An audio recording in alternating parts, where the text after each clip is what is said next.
Hey guys, Kakarot197 again. This time with a review of the real great new Gundam from the Sharks Counterattack movie. And this model kit was provided to me by my favorite online hobby store, Hobbylink Japan.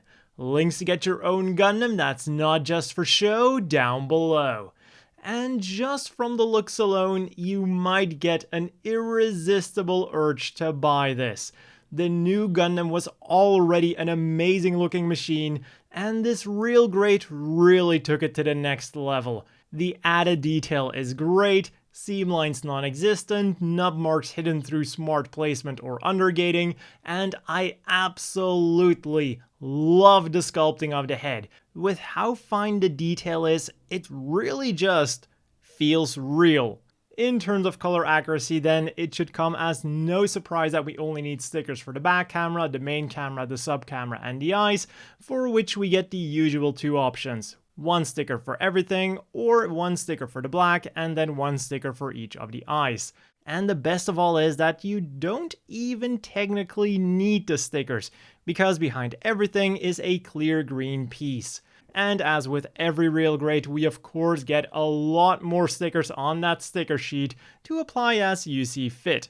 So sufficient to say, straight out of the box, this thing is going to look absolutely stunning. But you know what they say, true beauty is on the inside. And boy, this thing is also beautiful underneath the armor.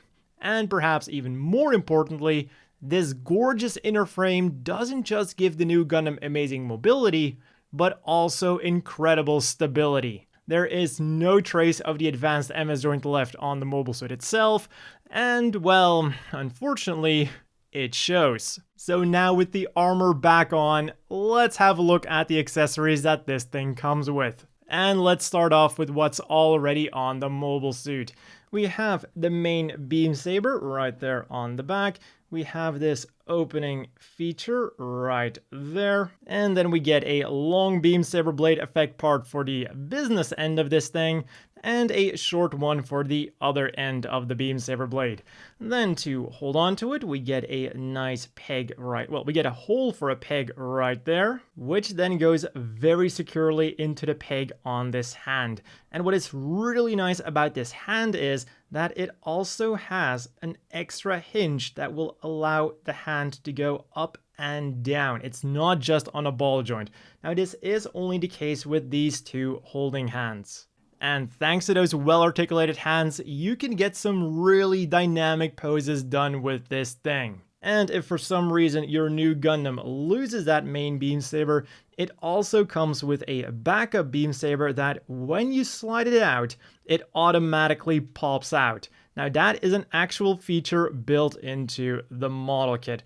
Just be a little bit careful here because this part can get loose relatively easily. You can see it does move a little bit, but with how intricate the mechanism inside of there is, there's not too much to complain about.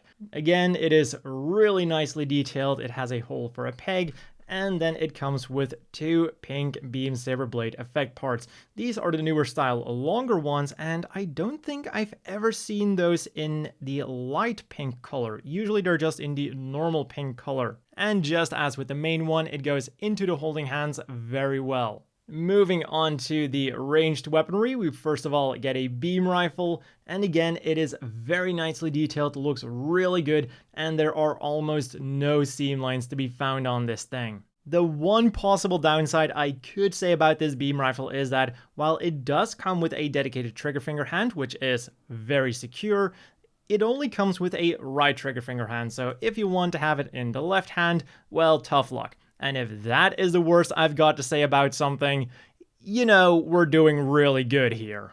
But if for some reason it is either the left way or no way, then simply pop open this peg, slide open this hatch, and push in the beam rifle. Then for heavier firepower, we get the new Hyper Bazooka, which is, again, really nicely detailed. There are no seam lines, well, almost no seam lines to be found on this thing, and we get a nice metallic green sticker for this sensor and that sensor.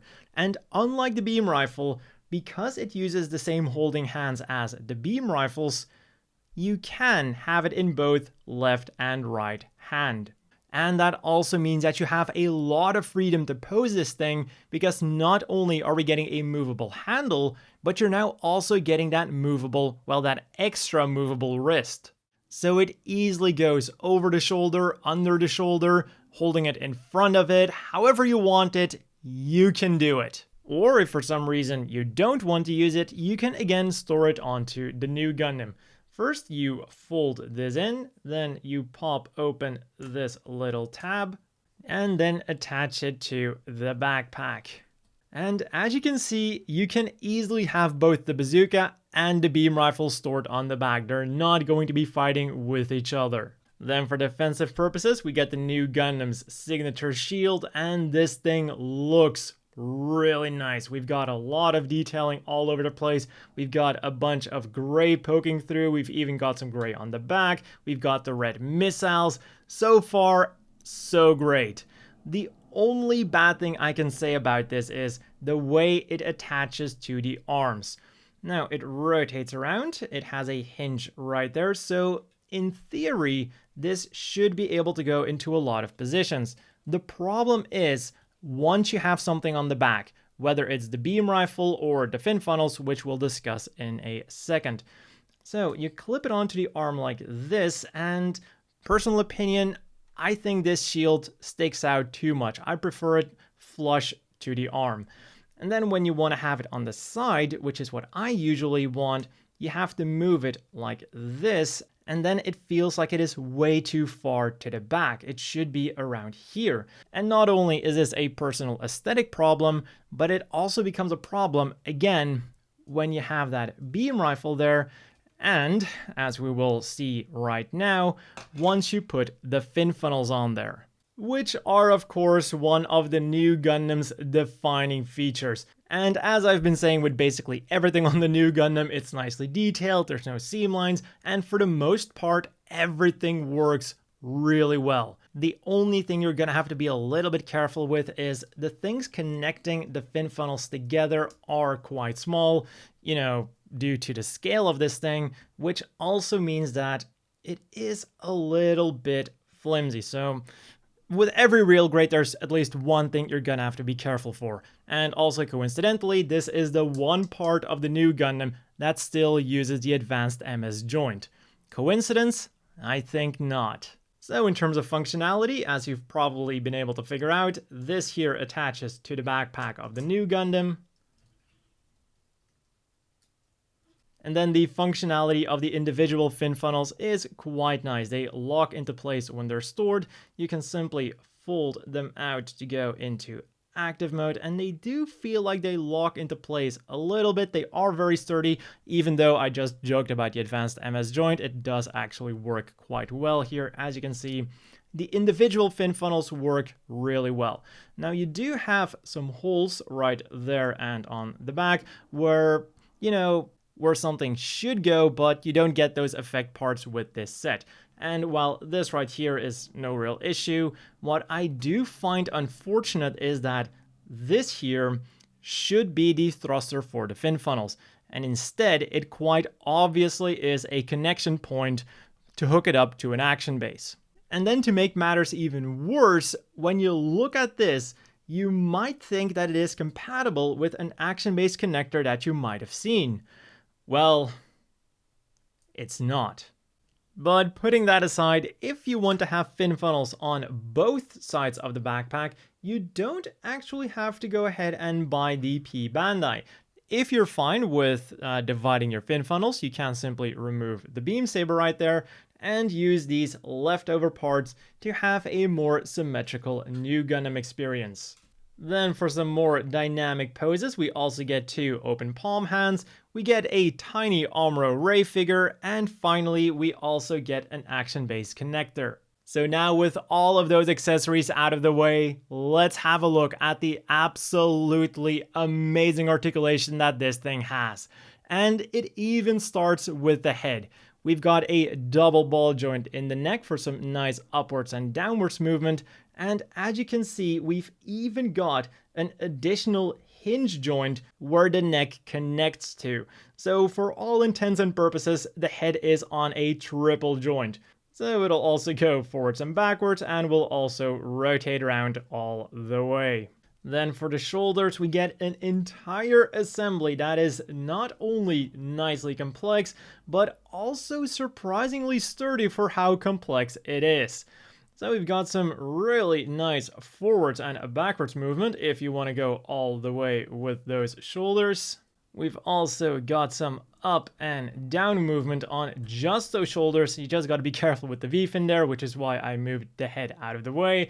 And then if you combine it with the upwards movement of the arms, you can do the final shooting with Amuro's final Gundam instead of his first Gundam. Then the shoulder armor can also go up, because they can, although as you've seen just now, there's no real need to do that.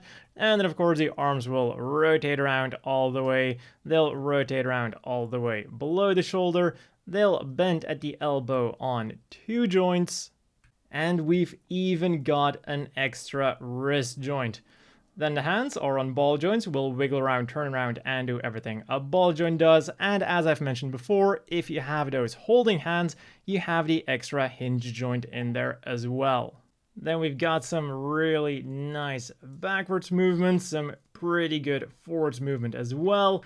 And then we've also got some sideways movement, which is the most effective when it's extended all the way like that, because when I push it back in, the effect of that particular joint does get diminished quite a bit. But fortunately, this is alleviated a little bit by the sideways movement of the pelvis. It'll of course rotate around all the way, and then while we're looking at the chest, we can open up the cockpit in 2 ways. You've got a little tiny sliding panel in the front, which you really got to open up with a toothpick, or you can just open up the entire cockpit. But whichever way you open it up, there's gonna be nobody home.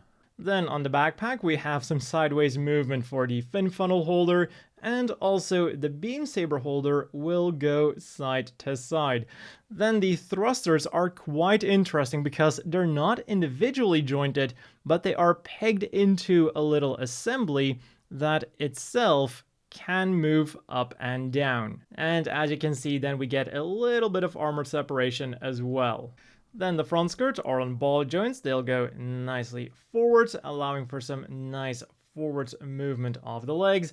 And then on the back skirts, it's almost the same story. They are on a peg with some nice backwards movement, allowing the legs to go nicely backwards like that. But if that still isn't enough, there is an extra joint on the inside there, which you can switch by simply opening this thing up, lowering this on either one side or on both of the sides, and then you click this thing shut again. And what I really like about this one is how it actually locks into place. I've seen it on many other model kits, and it can sometimes be a bit annoying when you're trying to pose it, and this joint just keeps doing what you don't want it to do. So now we don't just have a slightly taller Nu Gundam, but we also have a slightly more articulated Nu Gundam. And if all of that still wasn't enough, there's one more trick that this pelvis has up its sleeve. You again push this down like with storing the beam rifle, which will then allow you to pull out the top part, which is not easy to do the first time around and now went significantly easier. Then you fold open the front, pull down the entire assembly, push that back and push that back. And now you have a slightly more dynamic pose. And while we're here, let's have a look at the extra joint on the front skirt and the side skirt. This thing goes a little bit forwards and backwards. And then for the outwards movement, with that extended joint, the side skirts are on ball joints and the legs go out really far. Then they'll rotate around all the way. They will bend at the knee on 2 joints, and we've got some really nice armor separation going on right there. And then on the knee, we've got a lot of things going on. When you start moving it, you see a lot of different things moving. We've got armor separation here, there, and then there's even a working piston right there. So let's see that again when we close everything up. And this little thruster even moves a little bit by itself. Then the feet are on the usual double joint. We've got the top joint that's connected with the armor piece in front. So when you move it, we have, again, a little bit of armor separation. Then the bottom joint will allow it to go even further, backwards or forwards. We of course have some rotation, some side-to-side action, and we've even got an upwards toe joint. And then the final thing to have a look at are some of the opening hatches that it's got. This thing slides forwards, this panel here moves out, the sides of the shoulder armor will go up, and then the thruster on the shoulder armor can go up as well. We've got these little things that can open up on the front skirts, and then these on the legs can also click out. And although it is my understanding that this gimmick is mostly for putting on the HWS armor, it is still nice to have it. So yeah, in terms of articulation, this thing is simply put amazing. And what I find the most shocking of all is that it's all really solid, especially considering the amount of intricate movement it's got on some of the parts. Just imagine that on one of the earlier real grades. That would have been hell, but the new Gundam holds up like a trooper. So as always, the inevitable question is, do you want to buy this? And well, I can tell you for a fact that at 4,200 yen, this is both the most expensive, but also the best real grade that I've built so far. Whether it's the sharp details, the amazing design, the nice selection of weapons, or just the overall solidness of this kit, it's all top notch. Even though there's a few things that I did mention, for fans of the new Gundam, this is an absolute must buy. And for everyone else, this should at least be something to consider for your next Gunpla purchase.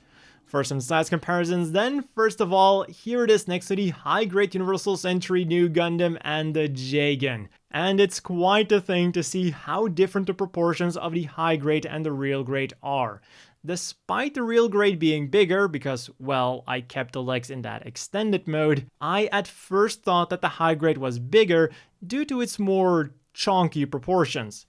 And to see just how enormous the real grade is, again with the legs extended, here it is next to the real grade Zaku 2 and the 1/144th scale Gun Ease. And to reiterate, the real grade Nu Gundam and the no grade Gun Ease are the same scale. And then finally, here it is next to the standard size Gym Custom and the always bulky Zaku 3. And you know what? Even with the new Gundam having its legs extended, the Zaku 3 is putting up a pretty good fight.